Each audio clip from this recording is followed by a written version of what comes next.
Last week, the Gillet Show took place at Gaza University, the Center for Education and Capacity Building. Gillet, a senior anchor for Gaza Media, was the moderator and set the stage for the debate. Gillet, and you're welcome to Gillet Show. Should parents teach their children sex education? The first debater presented the opening statement. Practical at home, and what I mean is that parents should create a platform to discuss. Followed by his colleague. Quality information for children, the family, and the community. From the other side, argue against. Education for me is referred to teach our children how to do the act or when to do the act.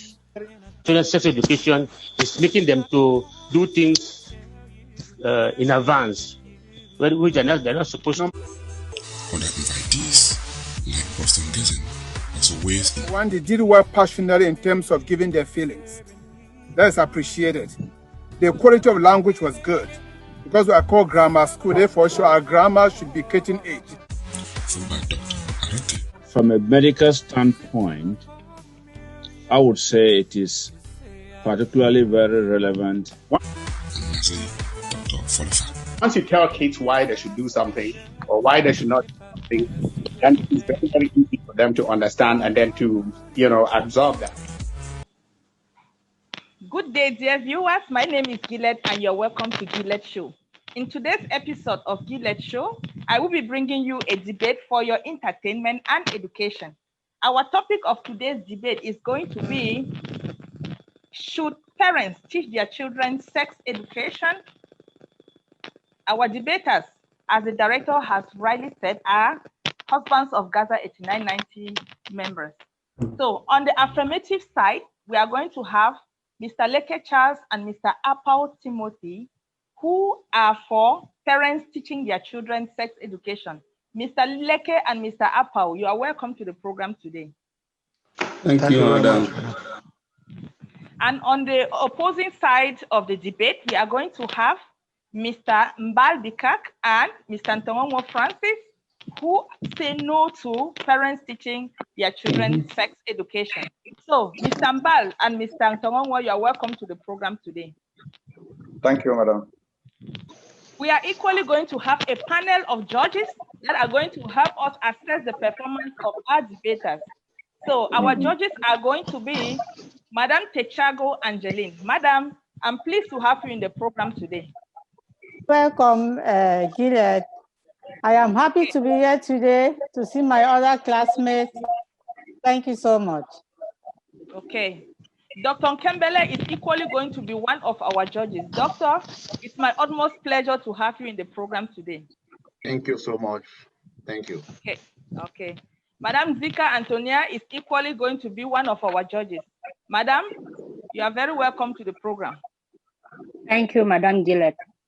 Okay, that said, I would like to hand over the microphone to Dr. Kembele to give us briefly the criteria with which they are going to use to evaluate the performance of our debaters so that they are going to know how to tender their argument. Doctor, you have the microphone. Thank you so much, Madam Gillet. Dear viewers, welcome to this very important debate. We are honored to be selected to be the judges of this debate. We're going to be judging the debate or assessing the debate with 5 criteria. Again, before I continue, I just want to remind viewers also that they should know that these debaters, they are actually actors. They have made a lot of research just to educate us so that surely what they are saying does not mean what is their personal views, but they are trying to get us well educated. The first point that we're going to be judging will be organization and clarity. So we'll try to see their viewpoints and the responses outlined clearly and orderly. The second point will be use of arguments. We want to check on the reasons that they are giving to support their viewpoints. The third point will be looking at use of examples and facts. We want to see the references and then the facts supporting their arguments. And then we'll also be looking at how they counteract the points given by their opponents. And then last but not the least, we'll be looking at the presentation style, the tone of your voice, the use of language, gesture, mastering of the topic, and how they get the attention of the audience. So this is how we're going to be, these are the criteria that we'll use to assess the debate. Thank you. Thank you so much, Doctor, for that brief criteria. That said, I will give the opportunity to our first speaker who is going to be Mr. Apau Timothy. Mr. Apau, you have the microphone. Yeah, thank you for inviting me to join this August House today. I'm very appreciative for this invitation. But the topic today, as we already said, we are for. And I think as all of us are aware that misinformation is the basic of many sexual problems that our children are facing today. And I think that giving accurate information can do much to prevent this sexual abuse of our children. And parents need to share the necessary information to their kids, like the basic fact of the physiology of male and female, and healthy sexual attitude with their children as they are growing up at home. Information on sex should be given by parents at home. That's what I believe. But please note this or that this information that you should give to your children should not be given by their biology teachers or from any other channels. And it's a single fact that most of the parents will fail or sometimes feel shy to talk to their children at home about sex education, particularly we the Africans. And the issue here is that if you fail to, or you feel shy to share with your children or teach them, I can assure you, definitely they will by all means learn from outside, either through the internet. Now social media is everywhere. They have their phones, or they can learn from their peers. And some of them also learn from their teachers in school. So therefore, I think it is important to instill the moral guidelines and the sexual ethics from home, beginning from home. And also, I think we need to make these things practical at home. And what I mean is that parents should create a platform to discuss about sex at home between them and their children. And they should create that platform. Not only woman or a man, both of them have to share with their children. I also believe that we should try our best to create a communication line at home.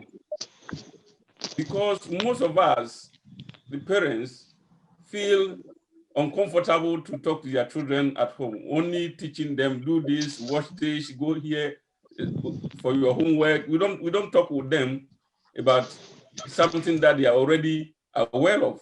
Sometimes we sit back thinking that our kids don't know anything, but in these days, they are even more intelligent than us. They are going through so much outside and school. So I think a parent should create this platform at home. And then lastly, I think that it should be very important to have a platform, as I said. And when we have a platform to share with our kids, I believe that anything happening to them outside, they can share with us. Many a times they will come home and they will be like they are so holy. They don't know anything, and we think that they are ignorant. They don't know anything, but maybe sometimes they are even more intelligent than us. There are many things going on outside with them. So in summary, I just want to say that as the Bible teaches us, train the child where to go, and when he or she grow, they will not turn from it. So that is the end of my presentation. Thank you so much for your listening. Thank you so much, Mr. Apau, for those wonderful points. Now let's listen to the first speaker again. Mr. Mbal, you have the microphone. Thank you, Madam. Good evening, dear Georgie, and good evening to the entire Gaza members.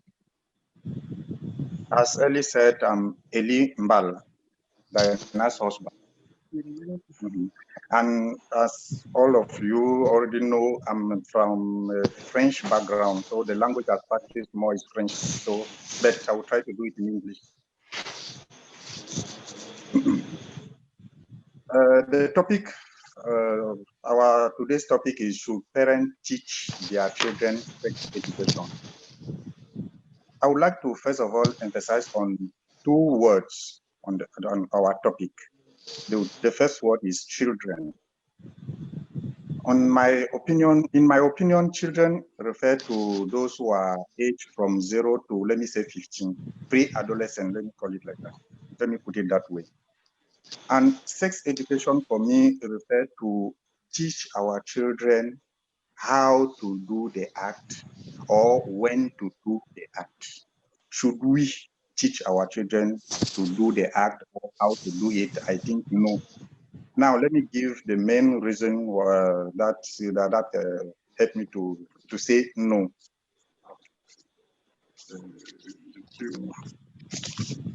First of all, I will talk about our tradition. We are African. As African, we all know that sex needs to be done, or sex is to be done after marriage.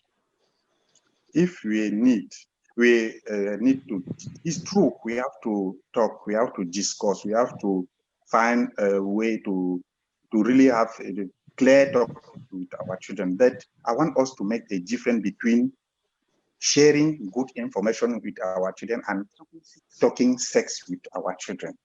And also talking biology. Yes, I'm for to talk with my children about their growth, to talk about the changes that will happen in their body. For me, that one is biology. We are talking about the body.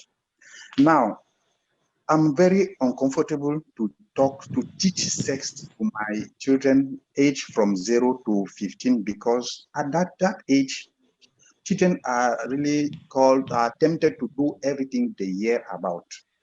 If I teach sex to those young ones, I'm sure they will try to practice, and that practice will lead to let me call it undesired pregnancy, sexual transmitted diseases, single parent, and I can still continue. And we all know that in these days we have so many diseases, so many single parents. That's why let me say from the let me put it in that is at the causes of the result of talking sex, the result of social medias and everything, that we are giving premature information to our children. And they are not yet, their age, they cannot really allow them to understand and to really digest the information. That's my first main argument. The second argument I would like to emphasize on is about religion. For me, than to give sex education to our children, let me emphasize on the word children, it's good for us to give them a very strong moral and spiritual education. The moral and spiritual education we give to our children will help them to stand firm, to not be tempted by sex, and to know that sex will be will be done after marriage. That's the two main arguments I wanted to emphasize in my first intervention. Thank you. Thank you so much, Mr. Mbal, for those wonderful points. Now, let's listen to the second speaker for Mr. Leke. You have the microphone. Yeah, good day, everyone. First, I would like to make this point very clear. Sex education is preparing quality information for children, the family, and the community vis-a-vis the hazards or the harassments children may have as they grow up. And any family is a model to the development of the child. And they say what the family does not teach the child will learn from the streets. As my colleague just said, they have phones, they have internet, that is there not only to educate, but to corrupt them and corrupt their development. I'm sorry to tell my opponent, Mr. Lee, that Africa is not separated from the universe. It is time Africans move out of this taboo of thinking that telling the child how his body or her body is built makes that child to become prone or exposed to the community. No.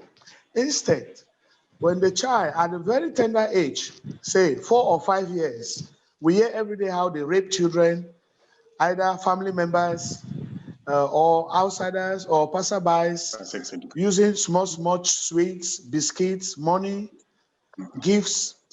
When this child already knows the techniques used by men or women to lure them into sexual activity, the children create a mechanism, an anti-mechanism towards these predators. I call them predators. So, please, Mr. Eli, you also said religion is good to prepare the children for marital life and things like that. No, religion is linking the soul of the child to our Heavenly Father. Religion has nothing to do with sexuality because religion comes to, I can say, format or create an awareness of the child or what creation is all about. Who is God? Where do you go after this life? Religion does not talk about sex. It's our role to keep away winning souls for heaven and winning souls for social integration and social survival. Yeah, I'll add these points. Sex education develops the emotional relationship that a child has with the parents and the community at large. It gives that child a sense of responsibility, what to do and what not to do. And as Mr. Apau said, it gives an anatomy of the child, knowing that by the age of 11, 12, my voice will be thicker for the boys, my breast will start pushing out for the women, women will start having their menstrual cycle. And when the child has it, the child is not afraid to call the parent or the mother and say, Mama, this is what I've seen. Oh. And Mama will be able to say, I already told you, my daughter, that very soon you will receive that situation. Or when the breast bulges out, the child is not afraid. The child does not get tormented. That why is my breast developing this size? Because mom or dad has already informed him. Secondly, good sex education must come from the family, because from there we prepare the child for a sexual reproductive life. And as the child grows with age, the child knows that I will soon do this or I will not be able to do this. And when marriage knocks at the door, the child is not afraid. I know some of our parents in those days, in the 70s and maybe 80s, that when a man approaches her for marriage, she will run and go to the mother and tell Mama, that man wants to take me and go and destroy me. No, no, no. When the child already knows that by the age of 15 or 16, men will approach me, or the boy knows he will develop emotional feelings vis-a-vis the opposite sex, the child will be able to control it. Like a writer once said, the erection of the penis does not mean the act should take place. We should be able to control that erection and know that it is natural. And we should tell these children that at a certain age or very early in the morning, you have erection. All of this has to be done by the parents. Advantages of good sexual education. You have abortions that are caused every day by children, and that leads to, some to sterility. When the child is aware that I should not have sex before marriage, or I should not have sex before this particular age, the child will monitor that activity and will grow a better adult. And this single parenthood that we have every day around, that the stepmothers not to be able to feed the family because your daughter has come in with an unwanted child, or the son has brought an unwanted woman into the company, into the family, will be reduced tremendously. I think for the start, these are the points I have. And thank you, waiting. Thank you so much, Mr. Leke, for those powerful points. Now let's listen to the second speaker again. Mr. Antononwa, you have the microphone. Thanks everybody present. I'm greeting everybody and the audience present. Thanks for your invitation. I accepted your invitation wholeheartedly. The topic for the debate, should parents teach their children sex education? I'm totally against the teach for children sex education. Teaching children sex education is making them to do things in advance, which they're not supposed to. They should grow up naturally, normally, and when you grow normally, you have when time comes for you to for that time comes, you have an instinct within yourself than trying things early before time, which is not good for to be taught to children. Should not be taught to children because they are forced to practice and do what you are telling them, which is not good. The certain things, certain things that you talk about sex, a child who is still young will not actually get it, except you are at that age.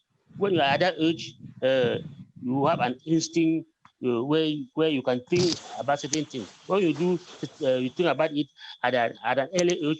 You talk to children at early age. They don't even know what you are saying, and as you tell them, you want to put it into practice, which is not very good. And God created man and woman, and to have sex, it make it to be something as a secret, not to be. You should not even be taught.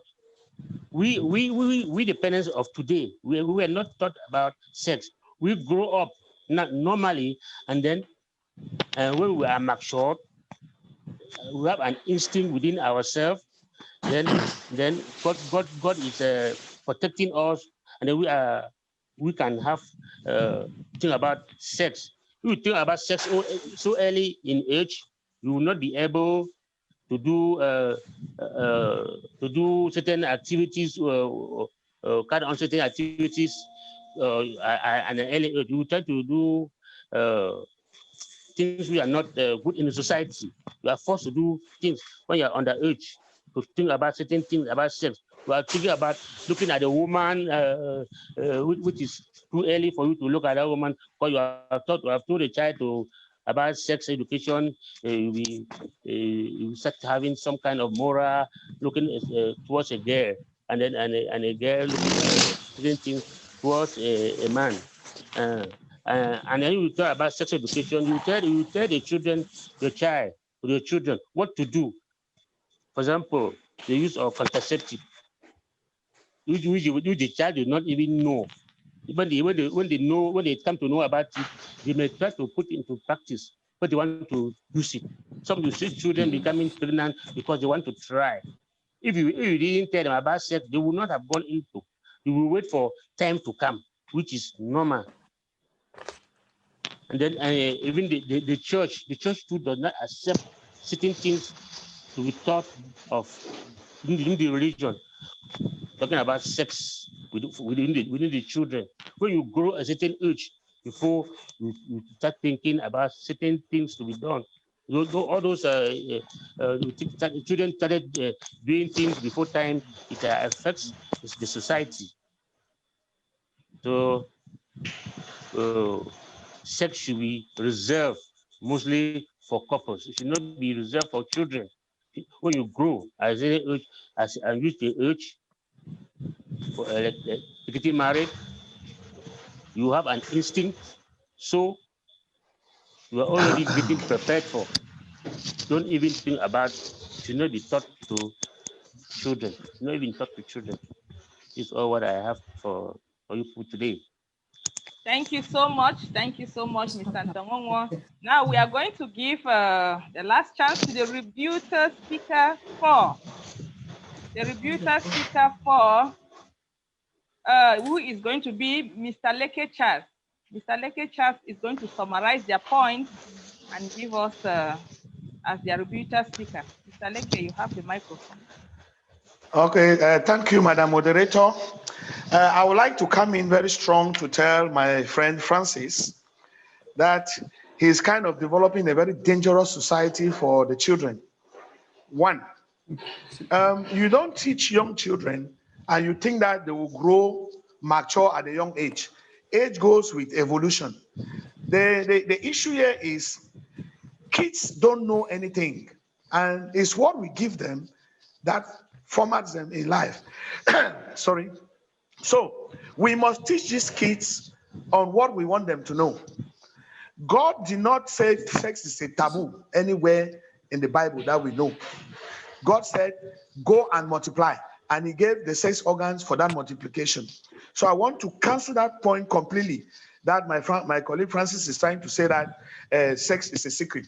And today in our churches, what we usually call Sunday school or doctrine classes, I remember Father is teaching young children on how to control their bodies. And in the last mass I attended, they told them that erection does not mean that you must have sex. This comes from the Catholic Church. And some of you went to, or you still go to Catholic churches. So there is nothing like we should not teach our children on what we want. What is contraceptive? Contraceptives are little gadgets used to facilitate sex. It does not come to destroy sex. For example, a condom. It prevents early pregnancy. It prevents unwanted children. It prevents STDs or sexually transmittable diseases. Children should be taught on the importance of all these gadgets of sex. I want to add by saying that any family that does not teach the children on what sex is all about, you expose that child to any danger, even early death, because the neighbor, as I said in my other presentation, is a predator. Who are predators? People going around looking for somebody to devour, something to destroy. Our children should understand that when the bell rings, they should be able to identify the person before they open the door, because mama has made them to understand when they are in the house alone and they open the door to any predator, they may be raped. Be it a boy or a girl, the boy can be introduced to early sex life by a mature woman who lacks it in the neighborhood. Not to talk of our girls today. If Mr. Francis and Mr. Eli want to argue these facts, I want them to justify how it's possible for children to grow. You talking on this program today, you went to GBHS. It was a co-educational institution. You knew the basics of not having early sex. That's why most of you got married without having children. And today you have had children because you did not destroy or go for abortions, and you still enjoy that facility from the husbands that we are. So I think and hold strongly that sex education should be taught to children at a very, very young age. Another issue is we should be able to master what we tell the children. When you tell your child what is bad and the child develops that instinct fast, you have open-minded that child for life. When the neighbor tells the child, this is good, the child knows that mommy has told me that it is bad, because that will lead us to either dropping away from schools because of early pregnancies or getting an illness that becomes terminal for the family and squanders family budgets. So, my dear opponents, sex education provides accurate information and knowledge regarding sexuality and the development of that child. Sex education provides the children confidence, and they are optimistic to tell mom or dad or elder brother or elder sister in the house, Daddy, as you see like that, my neighbor is asking me to visit him in his house. Sex education provides an environment for the children to share in the family conversation without taboo. Nothing is a taboo today with the children, because if you don't give them the proper part of that education, the television will give them, the internet will give them, their phones will give them. So I want to encourage everybody that educating the children methods of abstinence from sex until a particular age, which must not be marriage. Not everybody must get married. But by the time they are getting mature, say 20 or above, the child already knows what sexuality is all about. And in the sexual act or sexual drive, the child gets the motivation and lives for life. Thank you very much. Thank you, Madam Moderator. Thank you, sir, for those powerful points. Let's listen to the rebuttal speaker again, who is Mr. Mbal. Thank you, Madam Moderator. Okay. I listened very attentively for all of the argument my opponent raised up. But what I would like to say is, first of all, they said we have to give appropriate information to our children. I say yes, but we have to give this appropriate information at appropriate age too. Because if we give the appropriate information to a child, he will not really, the information will no longer be useful for him. That's first of all. And now I want to talk about social media, telephone, and everything, all of the gadgets we give to our children. Those gadgets leads to misinform our children, and it will lead oblige us as parents to teach them the sex, because we realize that our children already know that when they are already aware, we are obliged to try to gather and try to orientate. That is also, for me, is early. The third information, the third point I would like to raise is to the I feel as if we are making a confusion between biology, human biology, anatomy, and sex, and reproductive biology and sex education. I'm really aware. I know we have to talk about anatomy, biology to our children. But for me, sex education is to teach our children how to have sex. That's why I'm saying I'm against. Yes, I have to say to teach to tell to my child, tomorrow you have breast, you grow, you have hair, this and this part, you have menses. Yes, I'm very comfortable to talk about that. But to teach sex intercourse to young children, for me, is not really appropriate. That said, I would like to talk about religion. I would like to emphasize on religious or spiritual education, because we used to hear about fornication. Fornication comes from the Bible. It is not. It is forbidden in the Bible. So we should not. The good and strong spiritual education we will give to our children will help them to stand and to be, how they say, is it abstinence? Yes, to abstain themselves and to wait till they get married before having sex relation. As Mr. Francis said, sex is meant for couples, not for children. The next argument will refer to, I will talk about predator. They talk about predator. Yes, as parents have to teach my children how to defend themselves. Because when somebody will stand in the street and give them sweet and to say, let's come and go, let's go and do this or that, it's my duty to say no. If somebody give you something on the street, do not take. But that one is different from sex education. So the last argument I want to raise up is about early pregnancy, sexual transmitted diseases, and all of these ones come from early sex education we are trying to be giving to our children. So for me, when they will practice it, they will have early diseases. The consequences are directly early diseases, sexually transmitted diseases, undesired pregnancy. So all of these arguments together lead me to say it is not good to give sexually education to our children. Thank you so much. Okay, thank you so much, Mr. Mbal, for your wonderful points. Okay, that said, we are going to listen to the comments of the jury members.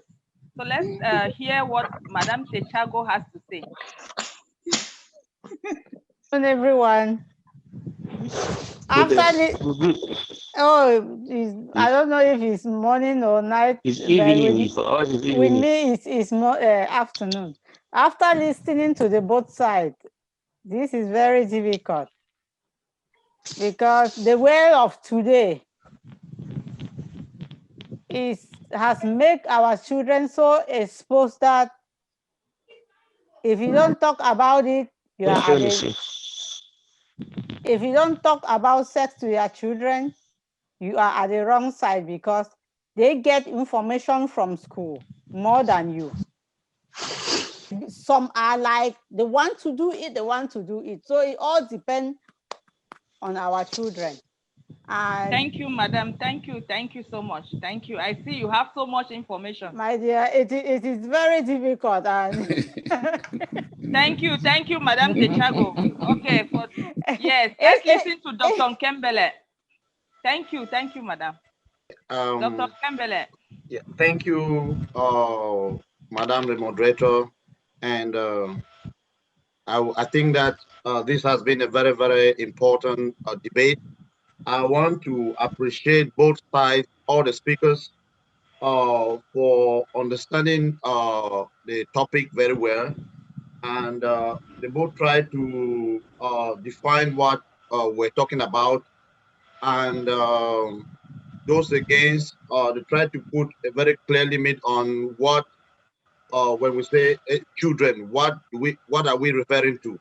That was a very, I think, very good, important point that they made. Also, both sides, I think they did the research where they tried to counteract the points made by each other, which I think that is also very, very important. And again, I think we have learned a lot. It would be a little bit difficult to give us the final scores. I will see what the other judges say. But again, I just want to congratulate both sides for doing a great job. I think we have all learned a lot, and we will be waiting for the final scores at the end of the debate. And again, congratulations to both sides. Thank you so much, Dr. Kembele. Once more, thank you for your comments. Zika, you have the microphone. Please give your comments as concerns the debate. Okay. Good afternoon to everybody. Good afternoon. Okay, this was a very great and very important topic. And both sides really came out with their points very clearly. But from the way they argue, I could really see that the point for already make their points very, very clear. But what was limited in their points was when to teach the child the sex education, because sex education is very good. I think it's very good to teach our children, but depending on the age, you cannot get a 3 years old, 5 years old, and start teaching them about sex education. But when they cross 10 years, I think it's a very important topic to discuss with them. You know, it's not actually sitting on the table to talk with them, everybody, but you can talk to them individually and at different circumstances and situations. Those against, I see their point is very clear, but there were more emphasis on the moral part of the of sex education. I see that it is both of them. When we are discussing that topic, it's good to really add the age when we can and when we cannot teach the children sex education. I think if we try to add those points in future, that will really help for us, that we are trying to know what we can do. But evaluating your child too, or your children too, you can know if it is necessary for you to teach them and when you can teach them or not. So I really thank you guys. It was a very great topic. Thank you for listening. Thank you very much. Thank you, Madam Zika. While waiting for our judges to tally their points and text them to me privately, I would like to give the opportunity to our audience to give their own points of view as regards the topic of today. The topic is still, should parents teach their children sex education? I would like to give the opportunity to Professor Ngezem Eugene to give us his opinion. Sir, what do you think about this topic of the day? First of all, everyone, thank you for the opportunity. I listen intently, and usually when I'm listening, I listen not just to what is said, but at times I listen more to what is not said. And it's been a good debate. Both sides did well. And I'll use the sandwich approach. Start with the good stuff, go to the middle, I put what I think was lacking. Then at the end, I'll just conclude with a good note. From the start, I'm not going to say I'm for A, for B. It's just an overall observation as an indicator I wanted to do. Number one, they did well passionately in terms of giving their feelings. That is appreciated. The quality of language was good because we are called grammar school. Therefore, sure, our grammar should be cutting edge. It should not be lumped together with pidgin English or broken language. And that was good from both sides. In terms of logical argument, was good. But what was lacking was evidence. There was evidence. For you to carry a sustainable debate, you must provide ample evidence that carries through ages, or not just ages, but years of evidence. I expected them to quote from psychologists. I expected them to quote from specific biologists. I expected them to quote from cultural writers. That's one thing that was lacking. Ample evidence in support of whatever position they took. The second thing was the lack of scope. The scope was not defined.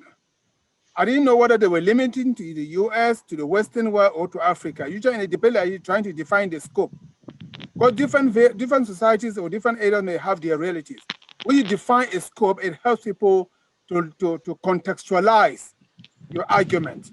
So those were some of the observations I had. And in all, the conclusion were also very, very good. But at the end of the day, the question was, the one thing that was a bit lacking was counter-argument. Counter-argument was to preempt what your opponents were expecting, what you expected your opponents to say. A bit of it was there, but I expected them cut down the arguments of the opposite side to the point that by the time they get to them, they have almost nothing to say because you've already killed all their points. But at the end of the day, this was a good reflection of the quality of education we acquired from grammar school. So congratulations upon such a stellar performance. Thank you so much, Professor. Thank you so much. We really appreciate your points of view. We appreciate, you have really looked at it all around from every corner.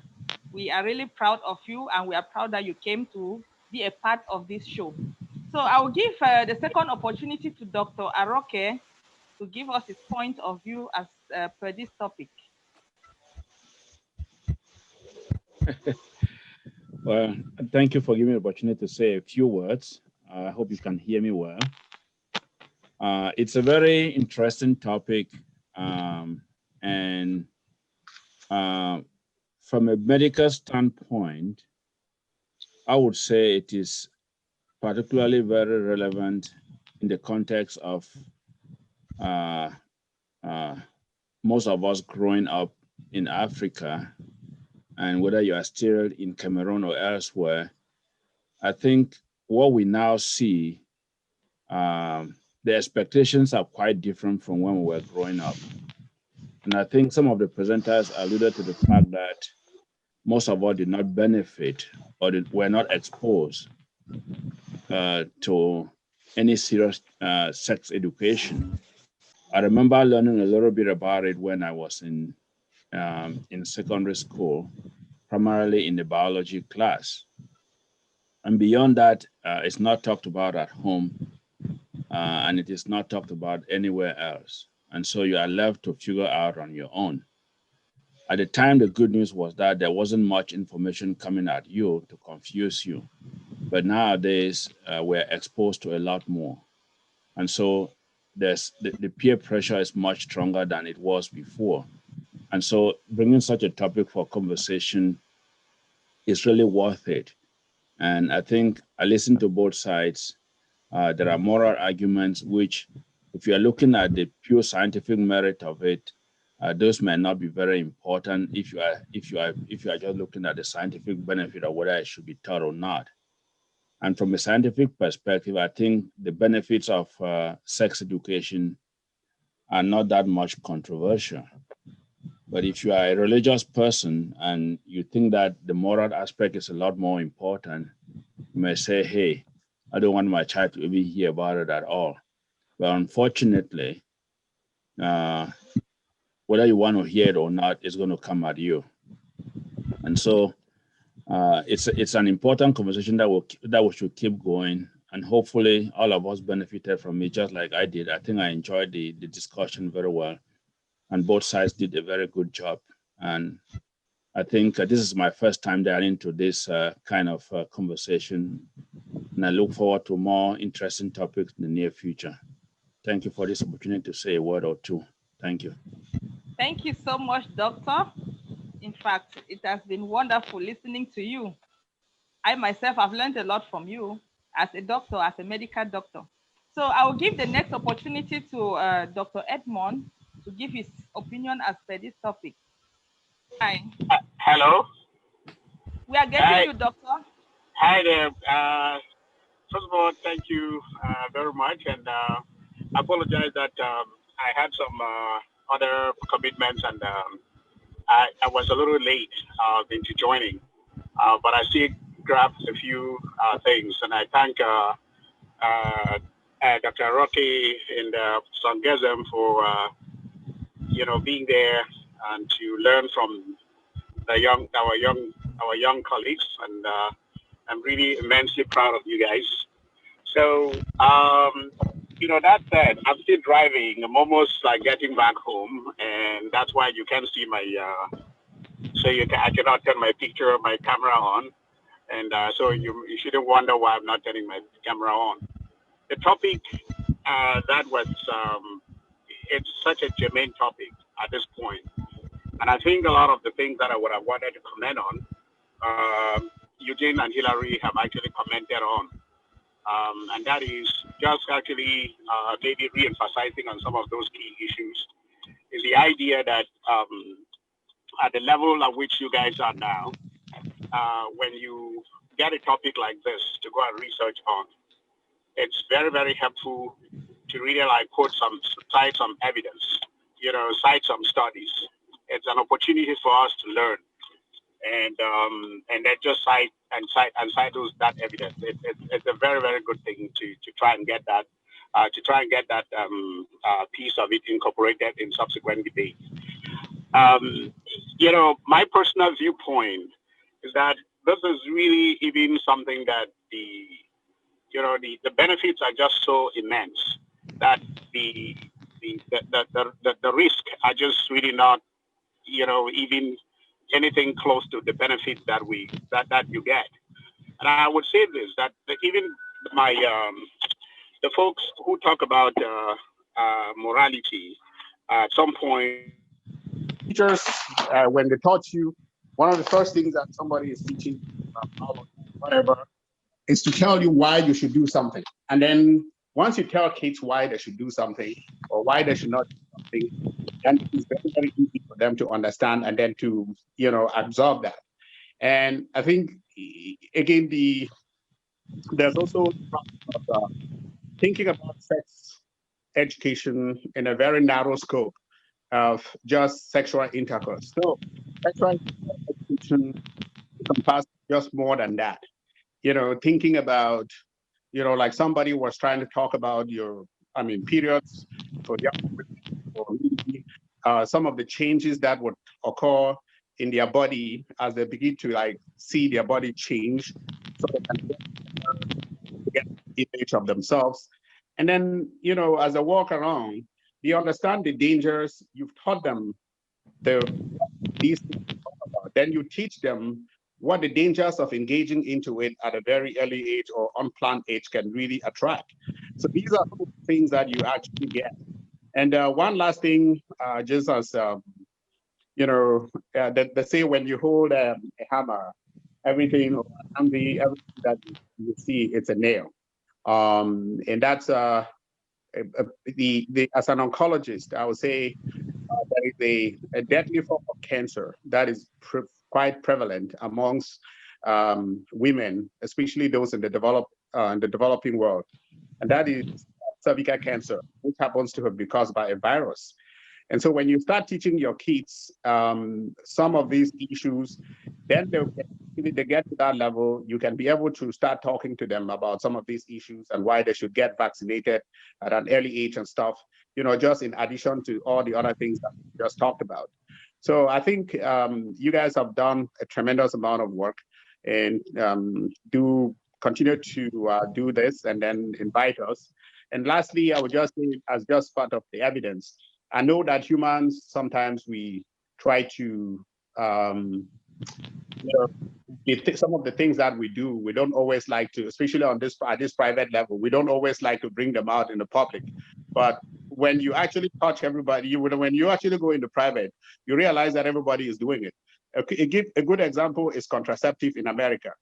At some point, the people on the far right who argue for religious reasons that people shouldn't get contraception, they'd been talking about this for a long time, but then when the right, that appropriate studies were actually done, it turns out that almost 90% of, more than 90% of women in America actually use contraception.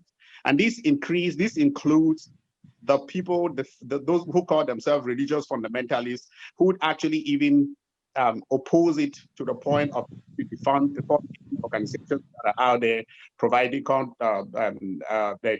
provide the contraception for women, you know, for poor women. So we should understand all of these things. If you don't learn it and then try to prevent it, you're going to learn it the hard way by getting accidents that were unplanned for. And even though Dr. Roque mentioned the fact that we, you know, like that there was no information out there, there was very little information out there thrown at us, it is true. But I quite remember my days in grammar school, actually, where we know that there are some of our colleagues who were pregnant at a very early age. And some of them, that ended their education. And they might have been the breadwinners for their parents and their families. And some of them, that had prevented many of them, especially the women. Can you just imagine if they had understood, if they had had the learning of the health education, they would have taken measures to prevent some of those things, and then they would not have gotten teenage pregnancies, which by far is one of the greatest causes of death and poverty amongst young women, amongst women. Thank you very much. Thank you so much. Thank you so much, Doctor.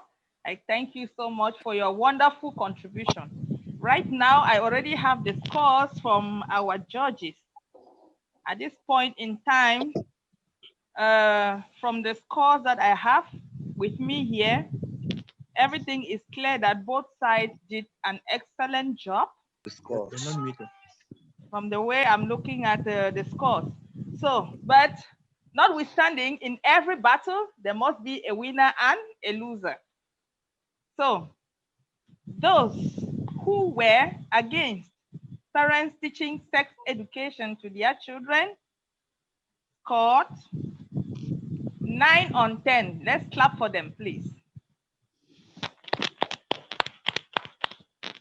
While those who were for parents teaching their children sex education scored 9.5 on 10.